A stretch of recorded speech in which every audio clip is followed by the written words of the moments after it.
Shalom Aleichem. Today we're going to speak about this little blue string. See that? Okay. That's what we're talking about. We're talking about Techelet. It says in the Torah that we're doing Tzitzit. It have to have a blue string. Now today it became to be a big argument between different rabbis, different Jewish groups, communities, different people. So I want to explain a little bit the background, what's going on, why it became to be an argument. First of all, the point of the wearing the blue string is not because it's nice and it's beautiful. It also makes the talit nicer, maybe more interesting, but that's not the point. The point of the Techelet in the Tzitzit is because this is the Mitzvah Deoraita.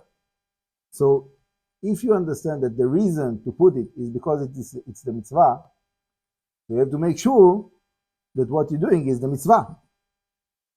How do we know that the Techelet, that blue, is the right blue?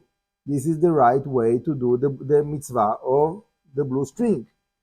What is the problem? The problem is that the inheritance of how to take this blue color to dye the string was lost for many, many years. It says that in some time after the destruction, they still had it, that inheritance, and then somewhere in time of the exile of the Jewish people, it was lost. For, I don't know, 700, 800 years, no one had any idea. And there is a midrash that says that it was hidden, nignaz, was kept aside. Now, you can imagine that there was many people that were very curious, and they made a very big, strong, serious research, not one researchers, many researchers, all kinds of rabbis through the generations were trying to find what is the right way to dye those strings in blue, that the Jewish people will be able to perform the mitzvah of the tzitzit like it says in the Torah. And there was different opinions. Now we know the sages are telling us that color is coming from something that is called chilazon, something that comes from the water, from the ocean. Yeah, it says that there was. Okay, there's many midrashim. I'm not going to go over all of the midrashim, but the point is that they knew that it had to come from a certain creature that lives in the ocean. And what is that chilazon? So there's different opinions about it, and there was a big Hasidic Rebbe, the Rebbe of Ruzhin, that he was famous, that he claimed that he found some kind of how it's called, Dunun. I'm not sure how you say it in English. So to extract the color to be able to dye the strings. And there was a lot of arguments in his time. And anyhow, today the many rabbis, they got to the conclusion that the creature that is the right creature to extract the color from him is a certain I'm not sure how to say those names and terms in English, but certain creature in the ocean that is called in Hebrew argaman kekotzim, which is some kind of a snail of the snail of the ocean. And they found many proofs that the Jewish people there was remains of the shield of those snails in many places next to the settlements of the Jewish people that they found in archaeological digs. So there is many proofs for that, but it's not 100% because we didn't have inheritance for all of those years. So there is place for those people that wants to say no. We don't have it. We don't have the inheritance, so we don't have it. So for them, we have to wait until, I don't know, Eliyahu Navi, or Mashiach, someone like that, will come and say what is the right Kazon, what is the right creature, and how to extract the color from him. But practically, there is many rabbis that they do that, and they instruct their students to do it, and it becomes to be more and more famous in many congregations of Am Yisrael. But there is many rabbis and communities that they don't accept it.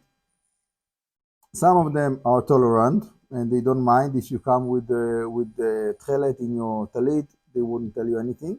And some of them are very precise about it. What's the reason they are so nervous about it?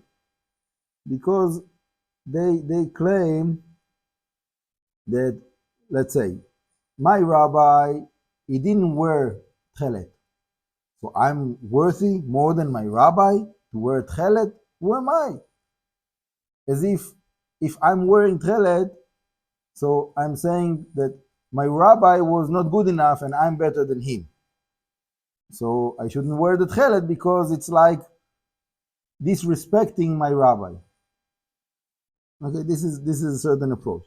So they don't let the students, they don't want to wear the tzitzit, the rabbis, because their rabbis didn't give them the inheritance of that, and they don't want to show as if they are better than their rabbis. And the same way, they don't want their students to wear it. This is basically the like one approach of that. In the yeshiva of Betel, where I learned the Kabbalah, most of the Kabbalah that I know is coming from there, from the yeshiva of Betel in the old city. They don't wear the Techelet. The rabbi doesn't wear the Techelet, but he doesn't tell anyone not to wear it. Just for himself, he doesn't wear it, and many of his students don't.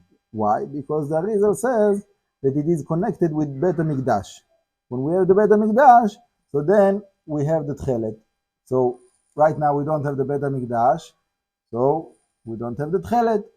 Okay? What is the reason that I do wear the Techelet, even though I follow the Arizal, and the Arizal says that it depends on Bet HaMikdash? So there is an understanding that the Rebbe of Ruzhin, he said it, because he knew about this Arizal, and they asked him this question. So he said that we see that in the Gemara it is mentioned that they did have the Techelet in certain time of the Gemara, even though the Bet HaMikdash was already destroyed. So he's explaining that it is like the sunlight, that you see the sunlight is giving light to the world even though you don't see the sun anymore. But after the sun disappears in the sunset, you still don't see, you still have light for a certain time. So he said that the Bet HaMikdash is like the sun. And when it got destroyed, so it's like the sunset, so you don't see the sun. But the sunlight still there, so the Techelet, which is the sunlight, was still in the world after the destruction of Bet HaMikdash. And then he says the same thing also for the time before the building of the Bet HaMikdash, which is like the sunrise.